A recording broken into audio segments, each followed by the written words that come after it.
Hey, guess what? We're starting the recording right now. Here we go.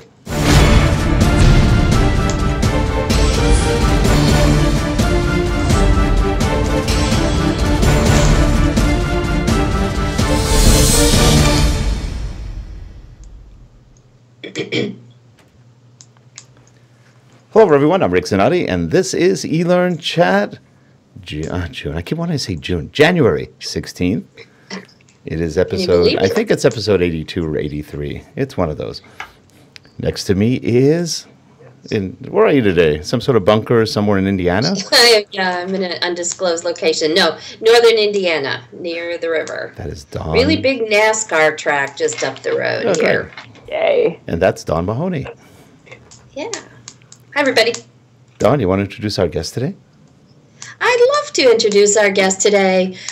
Somebody that I found through Twitter and found the Toolbar, the podcast that I just love to listen to when I get time. Judy Unrein is here to join us today. Welcome. Hi, Judy. Hi. Thank you very much. And Here. if you're wondering why we're not seeing Judy yet, it's because we're just having a good technical difficulty day today. She will be on in momentarily. My gosh, it must be just one of those days. Here we go. Okay. Here we don't go. I'm not going to move around a lot so that it won't. No, you can move as much as you want. It's just giving me for the some giggles. odd reason. There we go. There you are. Hey. Hi, Judy. How are you?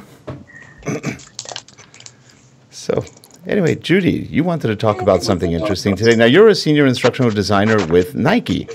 Right. That's a good place to be. So you run around a lot, in other words. I wouldn't really call myself a runner.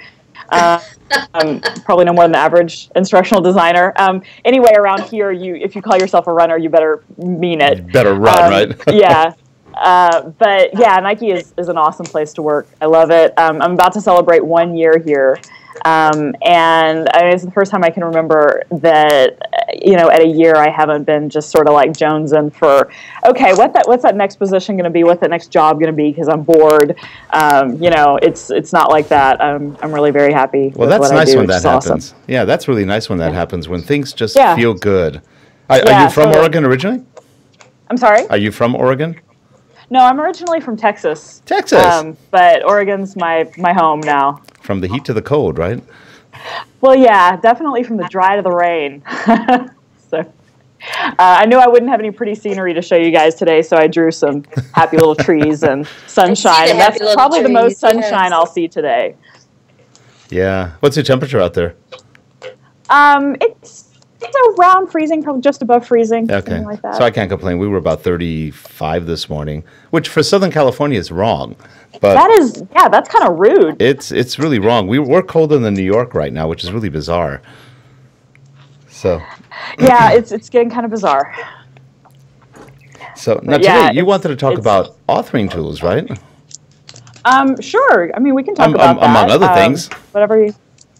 yeah, I've been doing a lot of work the last couple of years, sort of advocating for better tools and definitely better skills, but better tools that are a little bit more freeing, what I call rapid power tools. Right. So both easy and non-coding tools, but also much more powerful, and also advocating for awareness and tools that publish to HTML5 or to web standards rather than to Flash. So that's been a really interesting thing the last couple of years, speaking and writing about all of that stuff. Through it, I've gotten to go a lot of cool places and meet a lot of cool people. So that's been really nice. Good. Yeah, the authoring tool market is a very interesting market because in a lot of ways it's gone backwards about 10 years from where we used to be. There were better tools back then, or at least they were more powerful tools. They're getting better though. I mean, what tools do you use on a normal basis? It really depends on what I'm doing. We're in a very gray area, especially if you're looking forward and looking to, compatibility with iPads, and not just iPads, but future browser versions won't support Flash, definitely for Internet Explorer, and Word's still out on a lot of other browsers on the desktop. So if you're looking forward to that kind of stuff, you're probably doing a lot of hand coding, hand development. I know I actually use Hype a lot, which is an HTML5 animation tool, and sort of build Hype output into Dreamweaver or Lectora or something else that publishes to HTML. Mm-hmm. Have you looked at Adobe Edge? I'm sorry. I don't actually use Edge a lot. I'm trying it out.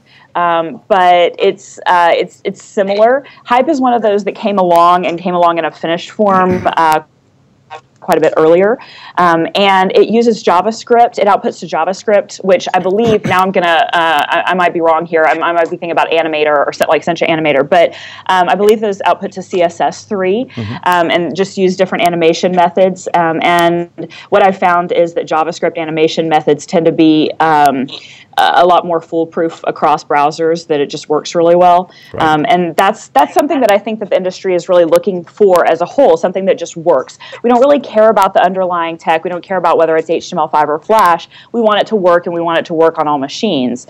And I think that's one of the reasons that HTML5 really is the future, although it is a difficult present if you're not a coder. Hype is actually a pretty nice little product. They did a good job. It was one of the very first, if not the first, HTML5, I guess, web development, authoring, interactivity tool. It's pretty cool. I haven't used it much. But when they first came out, I thought, hey, not bad. And Edge is different. Edge is sort of like HTML5 as Flash was back around Flash, probably MX days. And it's very similar. It has that kind of, but it's not as hard for most people as having to know full bore on, Flash with ActionScript 3. So it's a nice environment. I haven't really played too much with Edge, but so far it looks good. Yeah, we'll have to see. I think one of the things is that's been a little weird is that I'm into this. I'm definitely trying out these new tools and trying to stay informed and keep people informed. Less actual development, so it's a little bit difficult, and I don't necessarily get into exploring all the wide variety of tools as I used to. So that's kind of the thing with Edge, Sencha, Animate, and with a lot of other small HTML5 tools that have come up in the last few years. Now, do you have any favorites that you like to, whenever you do any kind of authoring work or anything you recommend? Any favorites? So there are a few tools that I've been using for a few years. I know I've written on my blog a lot about Lectora. I was a big Lectora user for years. And one of the reasons, actually, that I started using Lectora is to take advantages of the advantages of HTML, just way back, and just when Lectora was new. And that I really like to see, I don't know what's coming up with their new release, but I definitely would like to see it take advantage of the new parts of HTML and HTML5 and really sort of leverage that pretty a lot. Right. Are you saying that you really don't like their fades? I've talked to them. I said, just a fade, just one fade, a real fade, please. Just nothing more than a fade. Our kingdom for a fade. They just really, I think in the transition side, they're probably the poorest of them all. But I love Lectora. I actually love the way it works. It's easy. It's pretty powerful underneath. And it just, for the most part, it looks cool. It just needs transitions. It's amazing. Something simple, but just anything. Yeah, I mean, they have much more complicated transitions than a fade, but they need to concentrate on the actual aesthetically pleasing things that people really want. Right. I just have a lot of opinions about their tool, mostly because I love it and I use it, but I'm very opinionated about it, and they should, hire me or at least take my advice. Go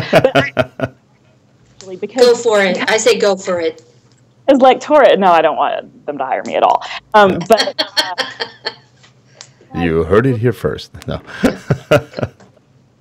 was in Learning Solutions. And I think at the time, this was 2.5 years ago at this point, I said, because Lectora is already an HTML publishing tool, they are poised to become the big kick-ass HTML5 publishing tool that does all the stuff that people are accustomed to doing in terms of creating pretty smooth output with Flash. It has not happened yet, so I'm to see that. And I think the new release is a little bit late. I thought it was supposed to be out already. They honestly, I think in part because I'm so outspoken about their product, and sometimes in a negative way, they just don't let me play their ranking games. So I don't know what that's going to be. But you know, that, and one of the things I like most about Lectora and that whole class of tools is that you can integrate web output from Hype or whatever, and I a lot, and use Lectora to create the structure of something, and then integrate like Hype output or something like that, or Dreamweaver. I use Storyline sometimes. I have a license here. It just kind of depends on what I'm doing. What did you say? Storyline? You faded out. I use ScreenFlow and ScreenFlow. Okay. Oh, yeah. Yes. I use Storyline. Sometimes I use ScreenFlow to create, video captures, movies, whatever, and then put that into Lectora or Storyline or Captivate. So less and less something that's not a really strong HTML publishing tool. I think one of my biggest gripes is that in the authoring tool market currently, nobody seems to have hired a real QA team. It's just a small knit, but it's one of those that I find highly irritating. Adobe is probably the worst offender of that one, but on the whole, we're not getting good QA out of products. Now, Storyline, for example, for a first release, did a great job. I think for a first release, they were pretty clean. There weren't that many overt bugs. We work with iSpring Presenter, another good product. They have a nice HTML5 output. Their stuff is really clean. Now they're coming from the PowerPoint world, but it's really clean when you do their stuff. It doesn't look like, wow, that was done in HTML5. That's really they take full advantage of transitions, which I like, or at least of the capabilities of what PowerPoint can do. Yeah. And but yeah, Lectora is the one I'm really kind of in that corner going, well, come on, what are you guys going to do? The interface is okay. It doesn't bother me too much. They said they're going to redo it. I guess it's going to look more like probably a PowerPoint interface from what I heard, ribbon menus, I think. I haven't seen it, so that's just things I've heard about. So that'll be neat if they do that, if you like the ribbon menu. I'm kind of half on it. Half I like, half I hate. I don't... I'm a Mac user, so okay. I just don't. Yeah, I don't really want to get in the whole thing about it. I think it's idiotic, but whatever. One of my biggest problems with the tool market right now, especially in terms of like HTML5, is that honestly, this is an opportunity because we're talking about potentially changing our entire tool set or whatever, making significant changes in our tool set. This is an opportunity to really make changes in the way we view design, and make changes in the way we strategize about content. And there are advantages to using HTML that I was trying to realize originally when I started choosing Lectora, that a lot of these tools just aren't taking advantage of. So when you have HTML, when you have this content that's readable by the browser, it's inherently editable if you want to pass the files on to someone else. But just the user using the browser, it's searchable, it's translatable. You can hook up something like Google Translate and at least get a passable translation. There are access by a screen reader. There are all kinds of advantages to having your content actually be code for the browser to read. And instead of focusing on those advantages and thinking, now how can our designs take advantage of those things to reach more people in more places on more devices at the need, alter to, to serve the moment of need or where that person is. Instead of doing that, we're focusing on, okay, how can we recreate this PowerPoint experience and keep things within sort of a slide, keep the transitions that we like to have, no criticism there, but we are focusing more on, okay, how can we make HTML5 reproduce this sort of frame that we've already that we're used to working in, and I don't see as much of the other, which is just something I'm trying to drive from an advocacy point of view. But that is honestly, it's a much more dramatic change for an authoring tool vendor to make that kind of change to serve different kinds of designs than to serve a different output technologically. Now it's interesting because HTML5, or actually the browser environment, is very powerful. It's really flexible, and it's also one of its biggest disadvantages because if you notice, you render any particular course from one browser to another, and they may not work. They're different. They have a lot of issues, and that's the big problem with browsers right now. You go to IE, it doesn't work on IE 7, but it works on IE 8, which works on IE 9, but it doesn't work on IE 10 or whatever. So you have all these rendering. Lectora's got issues with some of the browsers. Like on Firefox, it doesn't work that well. You go to IE, it works okay. You go to Safari, and so you've got all these issues with browser deployments. And that's, I think, the only reason it's probably held back as far as authoring goes, HTML5, or even HTML for that matter, from working right. We just run into that all the time.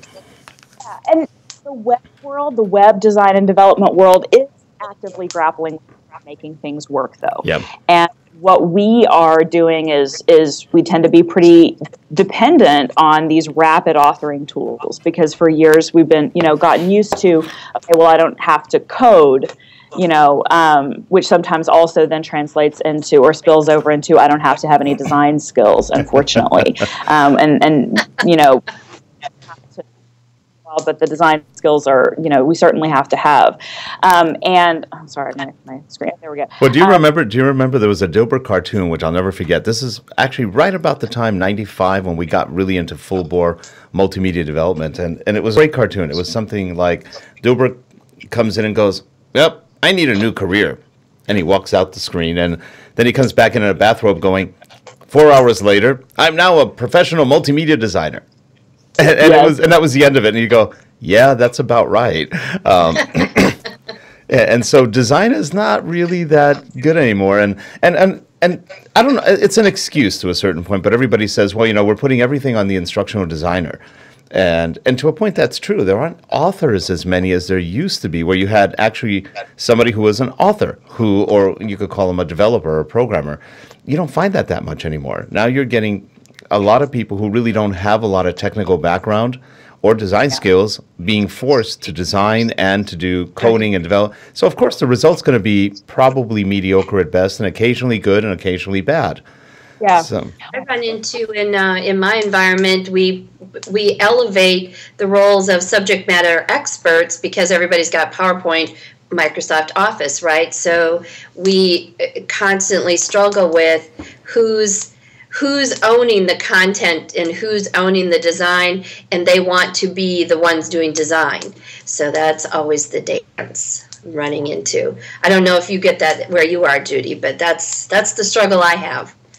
I think that tends to be everywhere. I mean, there's no company in the world that has unlimited resources for unlimited projects. And particularly when, they see in the box or they see on the web, you don't have to have design skills to make something. That is a really, really mixed bag of good. And that's why I'm for, I think that possibly the majority now of instructional designers work in one-person shops, and that one person can have, particularly if they're also doing what they're doing because they're a subject matter expert at something else. And so not that, my ideal situation is that I was a specialist for every, step in the process, but realistically, I am for tools that enable a wide range of designs, a wide range of capabilities, but that if there's any role that's sort of cut out of the process, it's the developer, the coder, because I think that most of the things that we need to do to create an effective learning experience really can be done without a whole lot of complex coding. Something that the software can do for us so much easier than designing. To me, design is the process of... I would say, how do you picture that, in ribbons or buttons, or is it additional layers that they build into the software itself? What are you picturing? Well, I just think that I go back to, you guys are familiar with Zebra Zaps, probably. Yeah, I think Zebra Zaps is actually pretty cool. Like beta, maybe alpha, public alpha, that they did. And after maybe half an hour of using it, and this was the very, very undeveloped, relatively undeveloped at this point, I started getting mad at the rest of my tool set. It's so clear to me how this product was being to do just about anything you wanted to do, and all my other products had been developed to do. They were rapid because they were guiding you on a particular path. They were going to make it easy for you to do exactly, a list, like a PowerPoint presentation, right, or a book, structure, which is what Lectora has. And like I've said, I think Lectora is a whole lot more powerful, but it definitely has sort of a metaphor that it follows, and that when you're using it as a truly rapid tool, you're using that metaphor. And so, because everything else just seemed half developed, it seemed throttled. Now, have you seen the new Zebra Zaps, the Pro version, which just got it looks really good. I've gotten a tour. I haven't gotten my hands into it. Again, don't do a whole lot of development right now, so haven't gotten my hands into it as much as I want. But they have big plans for the product, and I think that, I think that it's pretty amazing, honestly. Yeah, I think they've done a great job, and it's very powerful, and surprisingly, they kept that power without really needing to code. It's built into to the way they do their tables, and it's like one big state machine. It can do all sorts of fun stuff. So, yeah, keep an eye on them. I think they're probably going to become a major tool in the next year or so. I would not be surprised. But the only thing is, I don't think that's a tool that is probably easiest to use for, let's say, an average instructional designer with not a lot of development skills. I think it's maybe a little bit harder, but the amount of added power is exponential. Oh, it is. It really is. It kind of, again, goes back to what Authorware used to do. I'm sorry, I think you're still talking, but your sound kind of disappeared. Sorry. When I talk about Zebra Zaps, I totally agree with you that it's a little bit of an extra learning curve, and people really get turned off by that, but there's no coding. The amount of stuff that you're able to do with that once it just doesn't look like PowerPoint is all. No, I mean, almost everybody else has created a really easy tool by just making it look like PowerPoint, and they haven't gone that particular route. But they've enabled an incredible world of capability. Yeah, it's pretty neat. Yeah, surprisingly enough, I looked at PowerPoint 2013. They haven't really made that many changes to it at Microsoft. So I think Microsoft's happy with what they have, and which means the vendors don't have to make too many changes to adapt to probably what they've done. But the reason I think PowerPoint's real popular out there is so much content's done in it, and it's a quick and dirty way to get your existing stuff, your stand-up training, and put it into e-learning, which isn't quite e-learning, but it sort of works. I think everyone. I'm sorry. I wish people used PowerPoint better. I mean, it's a good tool, but people use about 1% of what it's capable of and call it done. Yeah, that's true. With a very good design sense is really more my issue with it. I mean, a hammer is a tool. It's like any tool. And the thing is that tools come with, like I said, their own metaphor for how things will be done. And a lot of things about how the tools are from like the interface of the menus and the kinds of templates they give you, along a particular path. And if you're a designer, you ignore that path.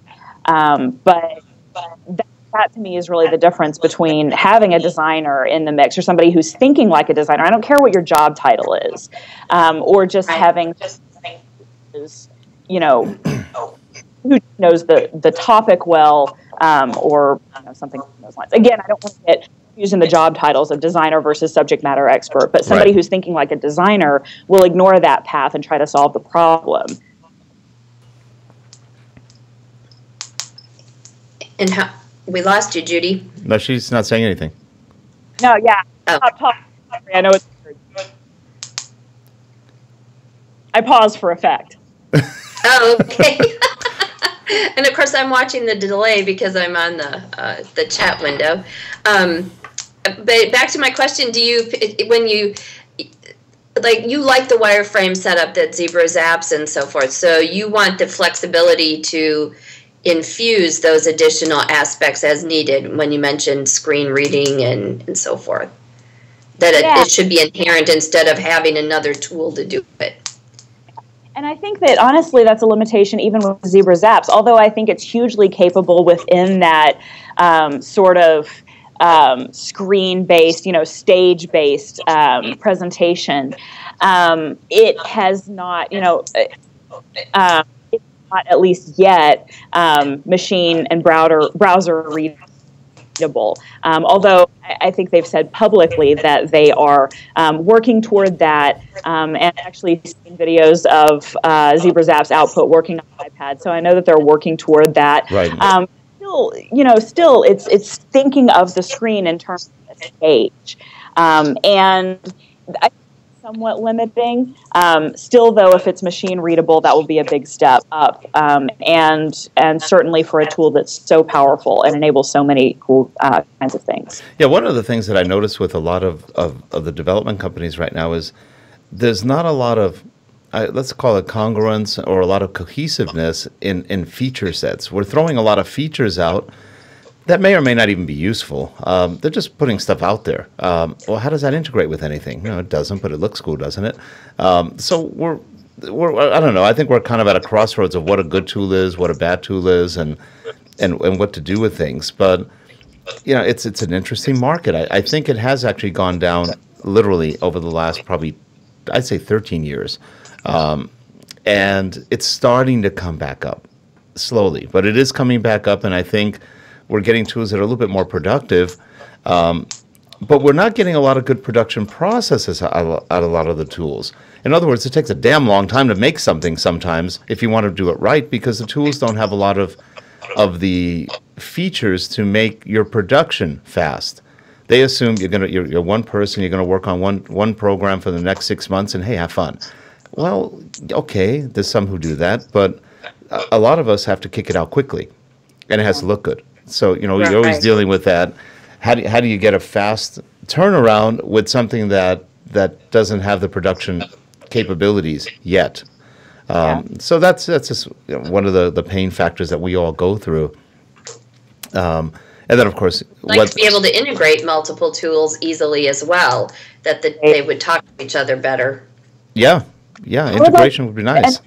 And the biggest advantages of using like an Adobe suite of products is that a lot of things round trip. Right. And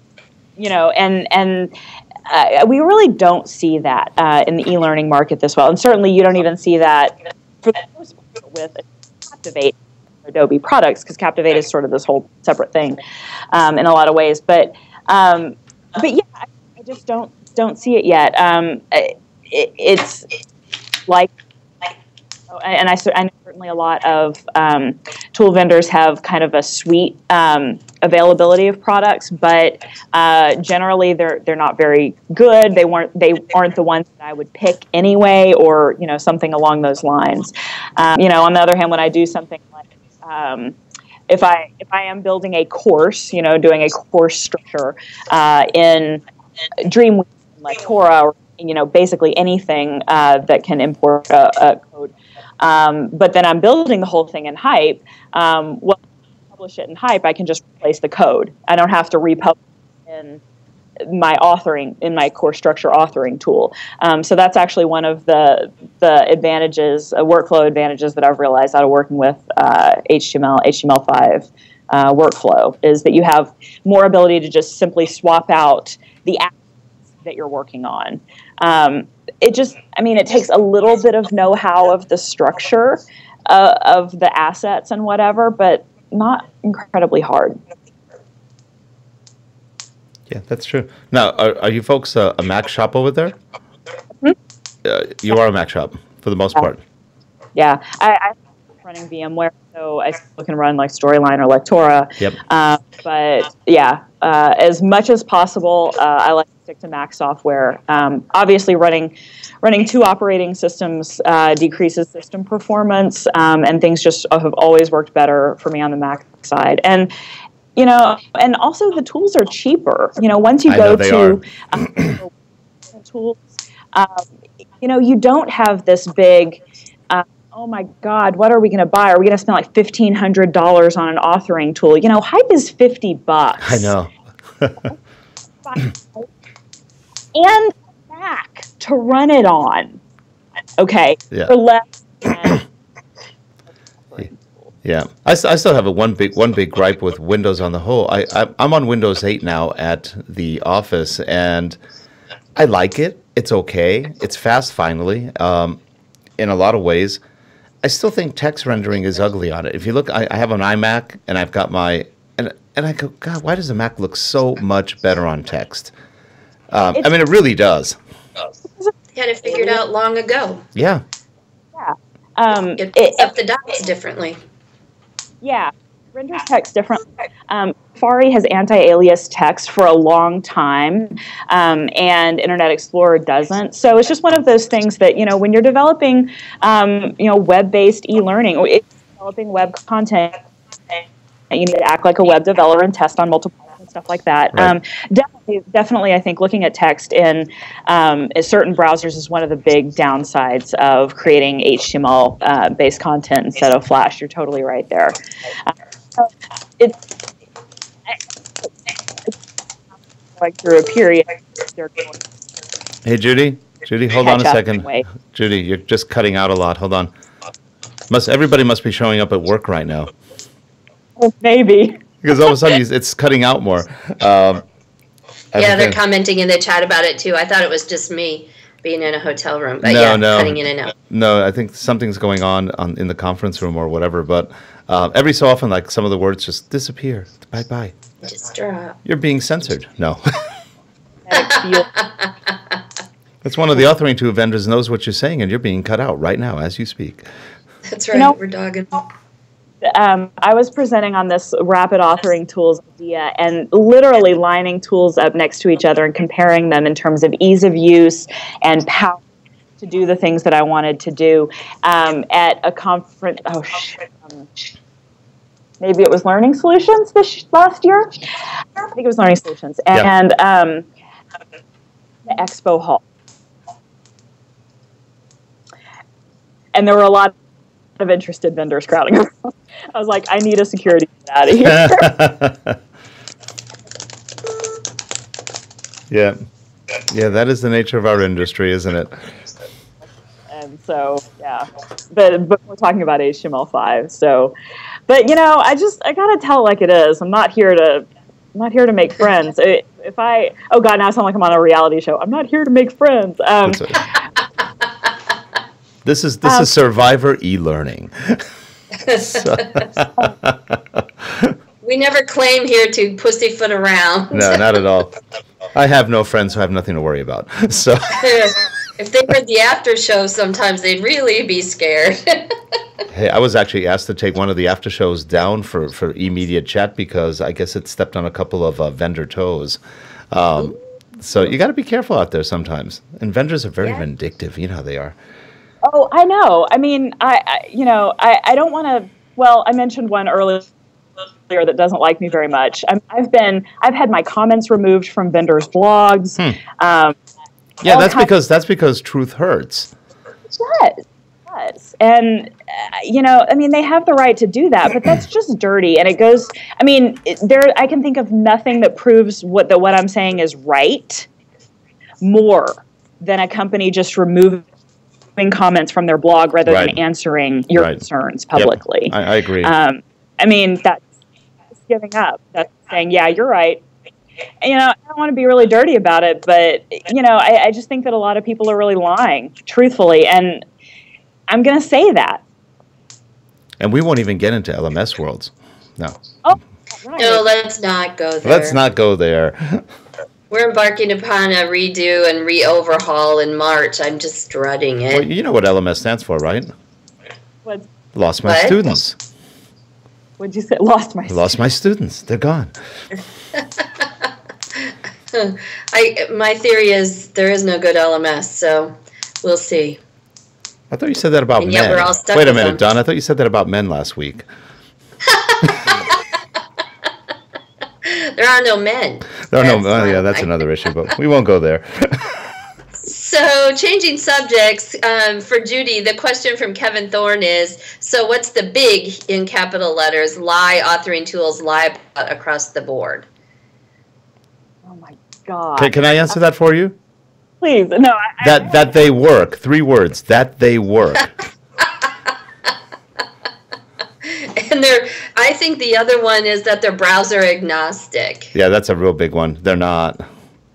Yeah. I think it's a big lie across the board, and often it's even more implied than stated, is that you don't need design skills to make something good. Oh, yeah. And so, yeah, your subject expert can do this, your IT or whatever can do this. That is, it's often not, it's just not the case. I am completely not confident that we can make software that can do what a designer does. I don't think we can. But even if we could, these authoring don't.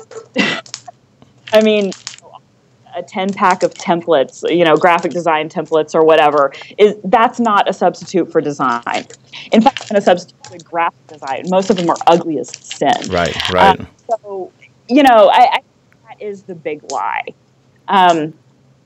These days, there also seems to be a we totally do HTML5 thing, and that more of a few specific vendors that are overstating what their product does.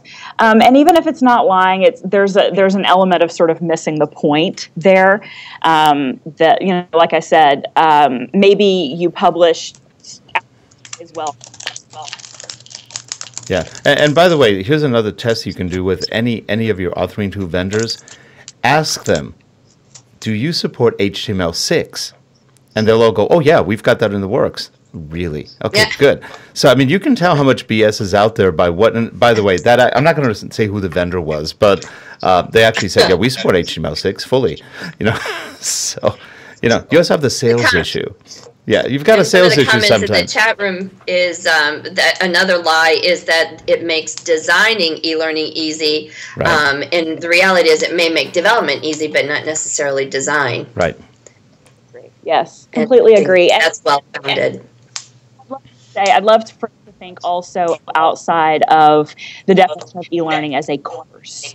And,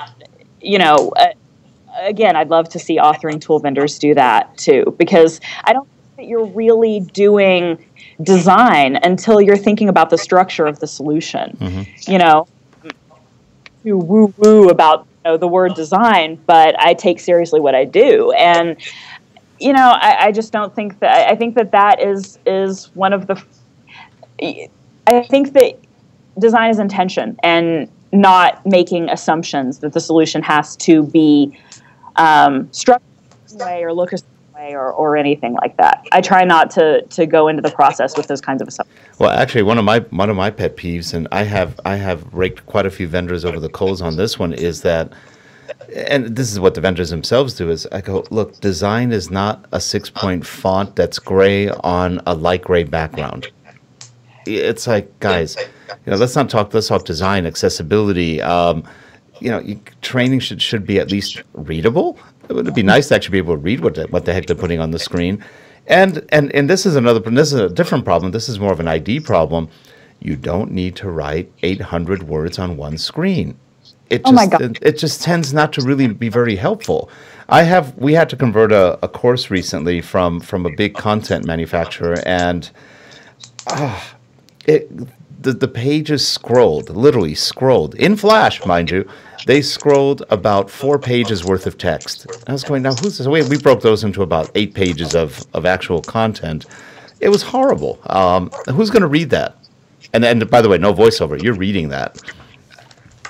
So that pretty much alienates about half the population who's actually taking these courses. So yeah, it's not real good out there right now. It's e-learning. Okay. So. Rick, I would love to talk with you more about the accessibility thing in particular on my podcast sometime, because we, big. And I'm sorry, you faded out there. You said podcast and then you left. Sorry. On our podcast, and we should talk about that. I mean, we're big believers in accessibility and usability, and not just to serve 508 compliance or whatever, but simply it just makes good business sense. Sure. I mean, sure. Anytime. Just let me know when, because and I have a sight issue. So from my point of view, if I can't, I don't get contrast too well. That's if it's not high contrast or a little, I just don't notice some of the subtleties. But I can read just about anything. It's just that when it goes down to 6 or 8 point type and gray on gray or brown on red, you just go, oh, come on, this is basic design. Have an idea of color space. Even Adobe, which comes out with Kuler and all these other products that give you good design of color spaces, never practices it, which is just hilarious. Well, and that's the thing that when your text is machine readable, you should be, that's an advantage of, having browser friendly content, is that you should be somebody should be able to copy that text and paste it into something and change the color they want to, or they should be able to, pump up text in their browser, or change the color, whatever. Yeah.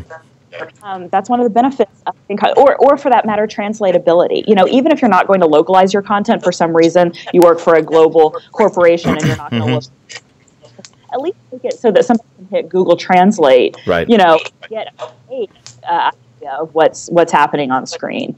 It's about more than 508 compliance. It's not being an asshole, is what we say on our, podcast. So, yeah. Usability is just about not being arrogance too. We're not arrogant at all, no.